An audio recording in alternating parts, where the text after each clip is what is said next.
TV और मैं हूं आपके साथ मुस्कान अजमानी। बुलेटिन की शुरुआत बड़ी खबर से करेंगे, जहां भारतीय कुश्ती संघ विवाद के बीच कांग्रेस सांसद राहुल गांधी झज्जर जिले के छारा गांव में वीरेंद्र आर्य अखाड़े पहुंचे, जहां उन्होंने बजरंग पूनिया समेत पहलवानों से बातचीत की है। बता दें कि भारतीय कुश्ती संघ के पूर्व अध्यक्ष ब्रजभूषण शरण सिंह के खिलाफ महिला पहलवान लगातार प्रदर्शन करते हुए एक्शन लेने की मांग कर रही हैं।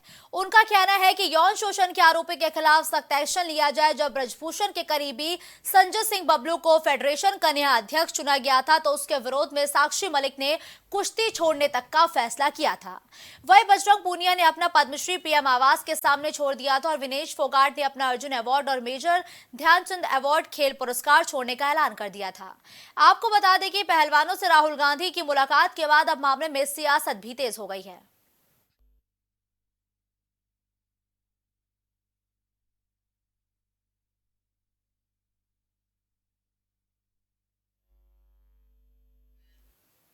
कोरोना वायरस का नया वेरिएंट JN1 भारत में तेजी से फैलने लगा है।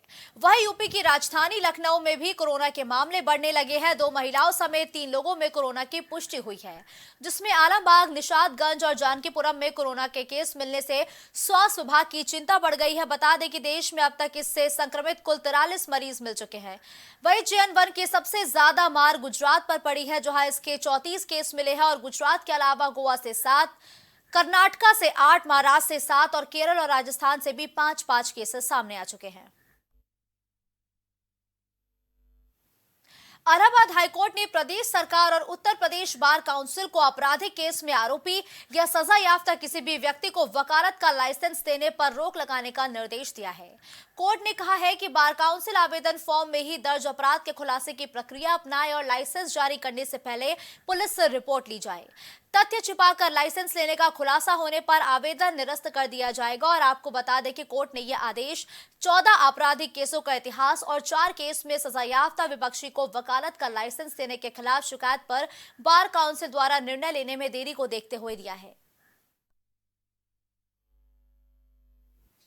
खबर कानपुर से है, जहां बिठूर में बने कृष्णा मेडिकल सेंटर, राजा नर्सिंग होम और बिठूर सिटी हॉस्पिटल बिना किसी मानकों के धड़ाके से चल रहे हैं, जबकि कृष्णा मेडिकल सेंटर, राजा नर्सिंग होम में अभी तक रजिस्ट्रेशन नहीं हुआ है। और आपको बताते चले कि कृष्णा मेडिकल सेंटर में मरीजों की जांच स्वाति डायग्नोस्टिक्स के नाम से एक पैथोलॉजी भी खोली रखी है, जिसमें जांच के नाम पर साधारण मरीजों को भयंकर बीमार दिखा दिया जाता है, जिसके बाद कृष्णा मेडिकल सेंटर मरीज को फर्जी बीमारी बताकर अपने अस्पताल में हफ्तों भर्ती रखते हैं और फर्जी की दवाइयां चलाकर उन मरीजों से लाखों रुपए की वसूली तक कर लेते हैं। आपके द्वारा जो सूचना मुझे प्राप्त हो रही है, इसके संबंध में निश्चित रूप से कार्रवाई की जाएगी। हमारी टीमें सक्रिय हैं। जहां भी इस तरह खबर मिलती है या तो कोई पब्लिक का आदमी अगर शिकायत करता है तो भी वहां कार्रवाई होती है, और आपके द्वारा सूचना मिली है तो वहां पे कार्रवाई होगी। टीमें हमारी जाएंगी और अगर ऐसी कोई चीज़ें चलती हुई पाई जाएंगी जो अनाधिकृत रूप से चल रही हैं, तो इन पर नियमानुसार कार्रवाई की जाएगी, जिसमें इसको सील करने से लेकर के FIR करने तक शामिल है। प्रदेश के मुख्यमंत्री योगी के प्रदेश की जनता के लिए स्वास्थ्य संबंधी सेवाओं को लेकर खर्च किए जा रहे अरबों रुपयों पर चूहे पलीता लगा रहे हैं। बताया जा रहा है कि अलीगढ़ के मोहन लाल गौतम महिला चिकित्सालय में चूहों का आतंक देखने को मिल रहा है, जिसका वीडियो सोशल मीडिया पर वायरल हुआ है। वही वीडियो वायरल होते ही अस्पताल प्रशासन समेत स्वास्थ्य विभाग के उच्च अधिकारियों में खलबली मच गई है। वही पूरे मामले पर मोहनलाल गौतम महिला राजकीय चिकित्सालय के मुख्य चिकित्सा अधीक्षक मोहम्मद तैयब खान का कहना है कि अस्पताल में चूहों की शिकायत बहुत पहले से है और अस्पताल में अभी भी काफी चूहे हैं, लेकिन अस्पताल में भर्ती किसी बच्चे को चूहे द्वारा काटे जाने की सूचना उनके संज्ञान में नहीं है। साथ ही CMS अपनी जिम्मेदारी से भी पल्ला झाड़ते हुए नजर आए हैं। चूहे की शिकायत तो बहुत पहले, अभी तो हालांकि सब यहाँ टाइल्स लगी हुई है, लेकिन उसके बाद भी यहाँ पे काफ़ी चूहे हैं ये। बट इस पेस्ट कंट्रोल से हम लोग आशा करते हैं इस पर कुछ हम लोग चेक कर पाएंगे। जी, सबसे बच्चे को भी काटा है चूहे ने? नहीं, ऐसी कोई सूचना नहीं है किसी बच्चे को काटा है। ये हम लोगों ने पूछाया भी था, और जिसको इस तरह से अगर हुआ है तो वो यहाँ भी दिखाए। ऐसी कोई सूचना हमारे पास नहीं।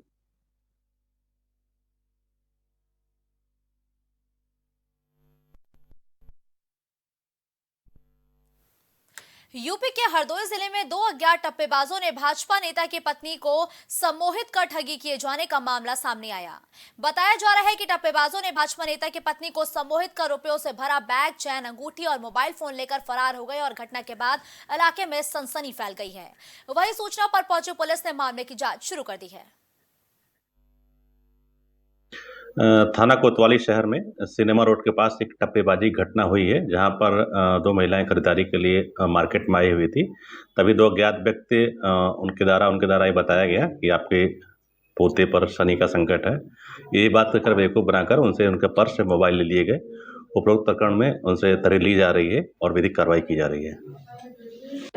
हम लोग बाजार आए हुए थे, वापस घर जा रहे थे तो जाते हुए दो लोग मिले। उन्होंने कैसा क्या किया, माइंड डाइवर्ट किया और क्या क्या जादू टोना वाली बातें बताई और फिर हमारी सासू माँ ने उनको पर्स, चेन, अंगूठी सब कुछ निकाल करके दे दिया, जिसको लेकर के वो लोग चले गए। उसके बाद हम लोगों ने अपने घर पे सूचना दी और आकर के तब पुलिस आई और पूरे वाकया की जानकारी दी गई सभी को।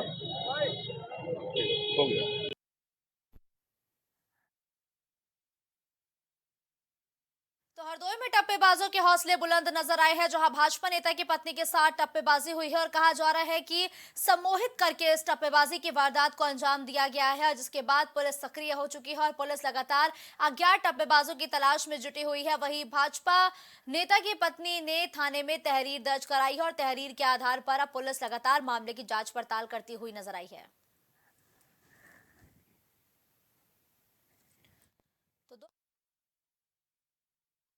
दिया है खबर हरदोई से सामने आई है, जहां भाजपा नेता की पत्नी के साथ बाजार में ये टप्पेबाजी हुई है।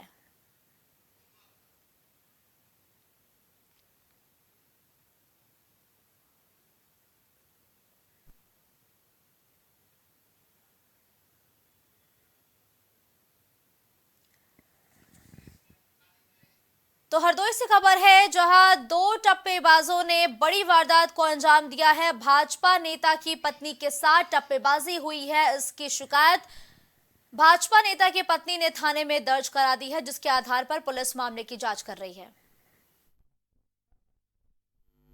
फोन लाइन पर ज्यादा जानकारी के लिए अरविंद इस वक्त हमारे साथ जुड़ चुके हैं। अरविंद, देखिए टप्पेबाजों के हौसले इस कदर बुलंद है कि टप्पेबाजों ने भाजपा नेता की पत्नी के साथ टप्पेबाजी की है। आखिर ये पूरी वारदात कैसे अंजाम दी गई है?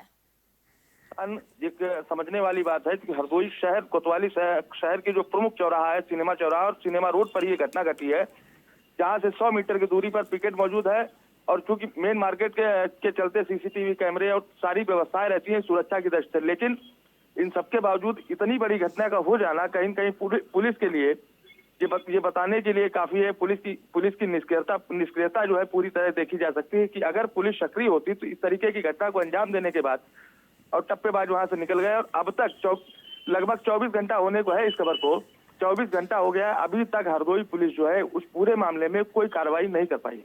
ठीक है, धन्यवाद इस खबर पर हमारे साथ जुड़ने के लिए।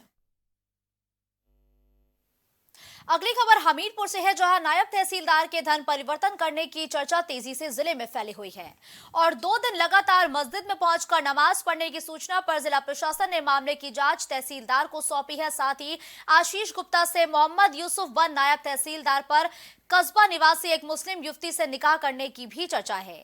वहीं नायब तहसीलदार ने धन परिवर्तन की बात को सिरे से खारिज करते हुए नकार दिया है। ये पूरा प्रकरण एक लड़की के चक्कर में, हनी ट्रैप के चक्कर में, जो नायब तहसीलदार आशीष गुप्ता है उसने अपना नाम बदल करके मोहम्मद यूसुफ रख लिया है और अपना धर्म परिवर्तन कर लिया, लगातार नमाज पढ़ रहा है। इसके साथ साथ उसकी पत्नी भी है और उसके 2 बच्चे भी हैं। निश्चित तौर पर उस पत्नी के साथ अन्याय है। जो पत्नी और 2 बच्चे जो कानपुर में रह रहे हैं, कानपुर का निवासी बताया गया है, उनके साथ भी अन्याय है। इसके साथ साथ समाज के साथ भी, पूरे हिंदू समाज के साथ ये धोखे रखने का काम नायब तहसीलदार ने किया है। जबकि तहसीलदार ने अभी जो उनका बयान आया, जो उन्होंने बाइट दी मीडिया में, बताया है कि उन्होंने धर्म परिवर्तन नहीं किया, वो सिर्फ उर्दू सीखने का मामला। धर्म परिवर्तन का मामला सामने आते ही जिले में हड़कंप मच गया और ये खबर आग की तरह फैली, जिसके बाद नायब तहसीलदार ने मीडिया से मुखातिब हुए साफ तौर पर कहा कि वो महज उर्दू सीखना चाहते थे, इसलिए वो मस्जिद की तरफ पहुंच रहे थे। उन्होंने कोई भी धर्म परिवर्तन नहीं किया है। अब खबर फिरोजाबाद से है, जहां जिला मुख्यालय के सामने भारतीय किसान यूनियन के कार्यकर्ताओं ने भ्रष्टाचार के खिलाफ धरना प्रदर्शन किया।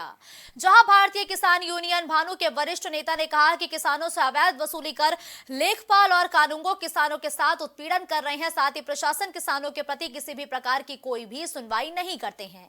वहीं फिरोजाबाद के अधिकारियों से ज्ञापन देकर भारतीय किसान यूनियन के कार्यकर्ताओं ने संकेत प्रदर्शन किया है।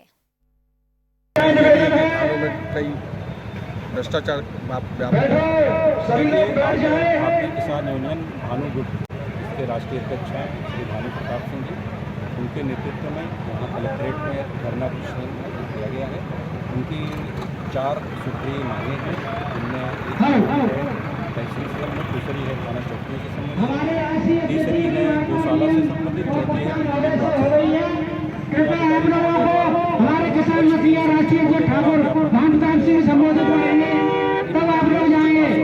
अभी सब लोग अपना अपना स्थान धारण करें। सभी किसान बंधु, सभी पदाधिकारी अपना किया जा रहा है। और क्यों? ये पूरे फिरोजाबाद जिले की ये मांग है। मैं भानु प्रताप सिंह राष्ट्रीय अध्यक्ष भारतीय किसान भानु, क्योंकि मेरा जिला फिरोजाबाद और एटा दोनों है।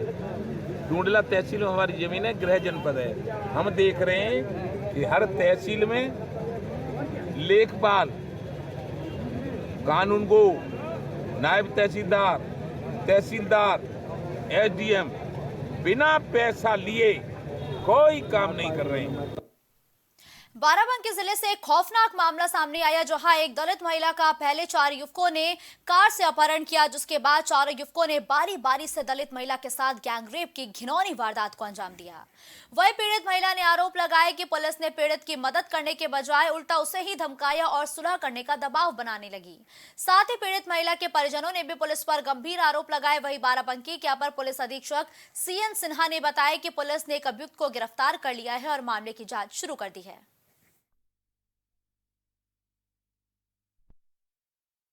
महिला के साथ गैंगरेप का मामला सामने आया है, जिसके बाद पीड़ित महिला जब थाने पहुंचती है तो पीड़ित महिला ने पुलिस पर गंभीर आरोप लगाते हुए ये कहा कि पुलिस ने कार्रवाई नहीं की, उल्टा पुलिस ने ही दबाव बनाया कि मामले का सुलह किया जाए। सुलह समझौता करके मामले को दबाने का प्रयास पुलिस करवाती हुई नजर आई है। ये तमाम बड़े आरोप पीड़िता ने पुलिस पर लगाए हैं। फिलहाल 4 युवकों ने महिला के साथ गैंगरेप किया है। पीड़िता ने साफ तौर पर यह बताया कि पहले उसका कार सवार 4 युवकों ने अपहरण किया, फिर बारी बारी से चारों ही युवकों ने उसके साथ दुष्कर्म की वारदात को अंजाम दिया है और जिसके बाद पीड़िता पुलिस के पास पहुंचती है, लेकिन पुलिस भी कार्रवाई के नाम पर महज खानापूर्ति करती है, उल्टा पीड़ित पक्ष पर ही दबाव बनाती है मामले को सुलह करने का। फोन लाइन पर ज्यादा जानकारी के लिए इस वक्त हमारे साथ जुड़ चुके हैं आनंद। देखिए, 4 युवकों ने महिला के साथ गैंगरेप किया, लेकिन इस दौरान पुलिस पर भी पीड़िता ने गंभीर आरोप लगाते हुए कहा कि पुलिस ने कार्रवाई नहीं की, उल्टा समझौते का दबाव बना रही है। पुलिस अधिकारियों का इस पूरे मामले पर क्या कहना है? बिल्कुल बताना चाहेंगे कि वो घर में झगड़ा करके निकली थी अपने घर के लिए। उसने 4 लोगों ने कार से पहले किडनैप किया गया है, उसके बाद बंधक बना के मुंह में कपड़ा ठूंस कर एक कमरे में ले जाकर दुष्कर्म की औलाद दी गई है। जब नशा के हालत में 4 लोग सो गए तो महिला ने अपने घर वालों को फोन करके बताया। उन्होंने 100 नंबर पे फोन करके 112 पे मौके पर पुलिस पहुंची तो 1 लोगों को गिरफ्तार किया और बाकी इस मामले को लेकर जो नगर कोतवाल वहाँ के बेवा के थे उन्होंने धमका के गाली गलौज करते हुए धमकाने लगे कि सुलह करने का प्रयास किया गया। इस मामले को लेकर पुलिस अधीक्षक बाराबंकी को कल शिकायती पत्र देकर न्याय की गुहार लगाई गई है। बिल्कुल ठीक है, धन्यवाद आनंद इस खबर पर हमारे साथ जुड़ने के लिए। बलिया पुलिस अधीक्षक कार्यालय पर अपनी फरियाद लेकर आई महिलाएं पुलिस अधीक्षक से न्याय की गुहार लगाती हैं। जहां महिलाओं ने बलिया जिला उद्योग अधिकारी पर सिलाई मशीन के बहाने उत्पीड़न का आरोप लगाया, साथ ही महिलाओं ने पत्र के माध्यम से शिकायत दर्ज कराई है और मुख्यमंत्री योगी आदित्यनाथ से भी न्याय की गुहार इन महिलाओं ने लगाई है। बांदा से खबर है, जहां बबेरू में तेज रफ्तार का कहर देखने को मिला। जहां बांदा से बबेरू होकर कमासिन की ओर जा रहा ट्रक ने मुख्य चौराहे में बाइक सवार को टक्कर मारी है और बाइक में बैठे युवती को कुचल दिया है, जिससे युवती की मौके पर मौत हो गई है। वहीं नो एंट्री के बाद ट्रकों का आवागमन होने से लोगों ने जमकर हंगामा किया और लोगों ने आरोप लगाया कि पैसा लेकर भारी वाहनों को निकाला जा रहा है। चौराहे पे पहली बात तो यहाँ के मैं नेता और जो यहाँ का प्रशासन है वो पूर्ण रूप से भ्रष्टाचार में संलिप्त है। यहाँ 500 रुपए लेकर गाड़ियां वहां से लोयल्टी से छोड़ी जाती हैं, जिसकी वजह से आज बाजार थी और एक भाई अपनी बहन को लेकर आ रहा था, जिसका जो ट्रक के नीचे आ गया और उसकी बहन की जगह पे मौत हो गई।